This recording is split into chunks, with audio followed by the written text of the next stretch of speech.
Pourtant, tu parles. On travaille sur des corrélations. Et ça, en fonction des critères que ça donne. Sans détection de l'erreur. Pour les classes techniques. Vous avez du mythique et à un moment donné... Bonjour Olivier Faron. bonjour à vous. Vous êtes administrateur général du CNAM.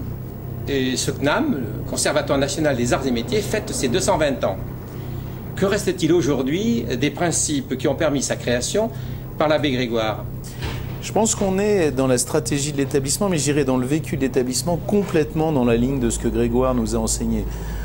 Enseigner à tous et partout, enseigner au nom d'un certain nombre de valeurs sociales, avoir aussi l'idée de, parce que le conservatoire au départ c'était ça, c'est-à-dire de partir des objets, de partir du musée qui était à l'origine du conservatoire, et après être sans cesse dans deux choses, l'innovation, réfléchir à ce qu'il faut faire aujourd'hui en temps réel, et puis aller à l'écoute de nos concitoyens, développer les territoires, être présent pour porter avec cette conviction que oui, la formation, c'est le levier du développement de la société et de chacun de nos concitoyens.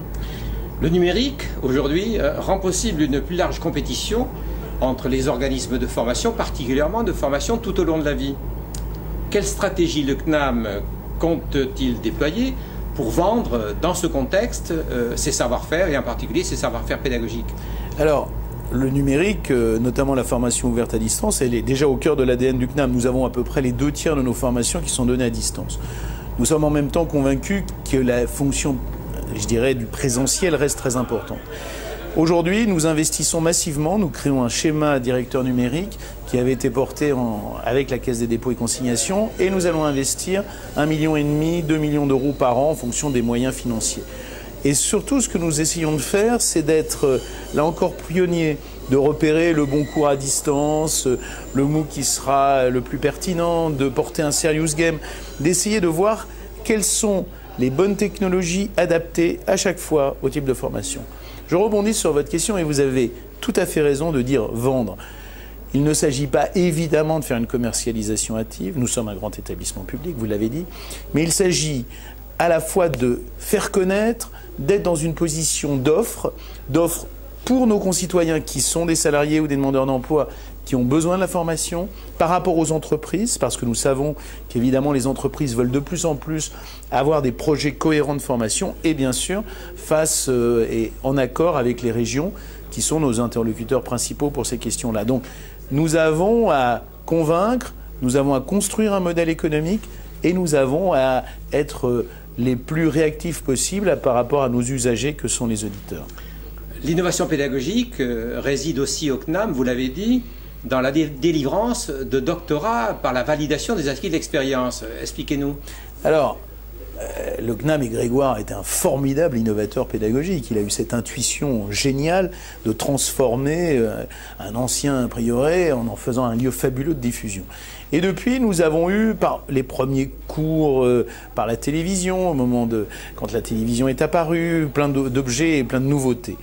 Il est clair que, pour nous, il y a des nouveautés techniques et il y a des nouveautés dans les formes pédagogiques. Nous sommes fiers et nous venons de créer un réseau en hommage à lui-même, d'être l'établissement où Vincent Merle, malheureusement décédé, a enseigné. Et il a inventé un dispositif de reconnaissance des acquis de l'expérience, la VAE, validation des acquis de l'expérience. Ça veut dire quoi ? Ça veut dire que vous avez un diplôme et puis vous menez une activité professionnelle. Et dans votre activité professionnelle, vous démontrez, vous incarnez et vous portez des compétences qui sont les vôtres.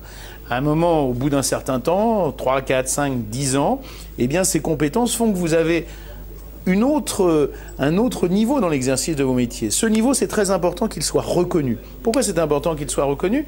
Parce que c'est à la fois le gage de votre réussite au sein de votre entreprise, et puis c'est l'affirmation que vous pouvez prendre un autre niveau de responsabilité, aller dans un autre domaine. Donc c'est ça la validation des acquis de l'expérience. Et aujourd'hui, nous sommes très fiers, vous l'avez dit, de la porter jusqu'au niveau du doctorat. Et nous avons fait soutenir des doctorats en ce sens.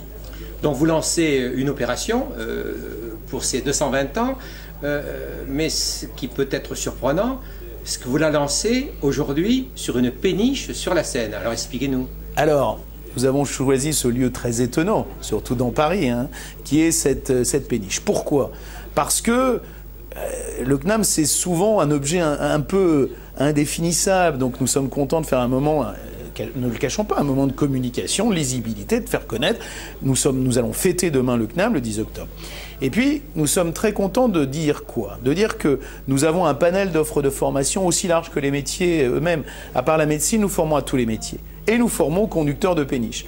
La deuxième chose qu'on voulait dire, c'est qu'effectivement, le CNAM, c'est Paris, l'Île-de-France, mais c'est aussi beaucoup de centres en région, 150 centres d'enseignement dans tout le territoire national, mais aussi au Liban, au Maroc, et c'est le centre de Rouen qui a, grâce à la région, dispose de cet outil formidable qui est une péniche.